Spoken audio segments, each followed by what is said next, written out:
Merci, Madame la maire. Moi, je suis pas surpris, moi, de l'attitude du groupe communiste. Finalement, 50 ans après mai 68, il reste toujours très cohérent, il reste très puritain. Et la devise de mai 68, il est interdit d'interdire, n'est pas la leur. Voilà. Alors moi, je vais pas faire le 68 art, hein, je ne vais pas non plus me travestir. Mais en revanche, je vais rebondir sur ce qu'a dit. Je vais rebondir sur ce que vient de dire le représentant du préfet de police.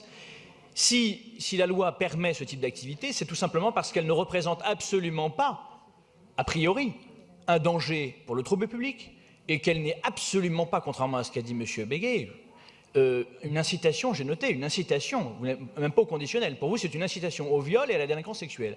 Je voudrais terminer sur donc, premièrement, moi je suis fidèle au droit, et le droit garantit que ce type d'activité puisse exister parce qu'elle ne menace pas le trouble à l'ordre public. Par ailleurs, le préfet de police a donné des garanties sur la vigilance à l'égard de cette activité. Enfin, je terminerai sur une chose. Vous avez dit que la ville de Paris veut s'opposer, et j'en terminerai là-dessus, veut faire de la lutte contre le sexisme de ses priorités. J'y souscris totalement et tout le monde ici y souscrit. Mais je ne voudrais pas non plus qu'on oublie autre chose, c'est la lutte contre la misère sexuelle qui est un vrai sujet, notamment à Paris, dans les grandes villes, où la solitude, je peux vous le dire, est aussi un vrai problème. Et je crois qu'il faut aussi le traiter et considérer que cette activité peut aussi avoir aussi un rôle social. Je sais que j'en choque certains en disant cela, mais je crois qu'on peut être libéral et en même temps faire du social avec cela. Merci.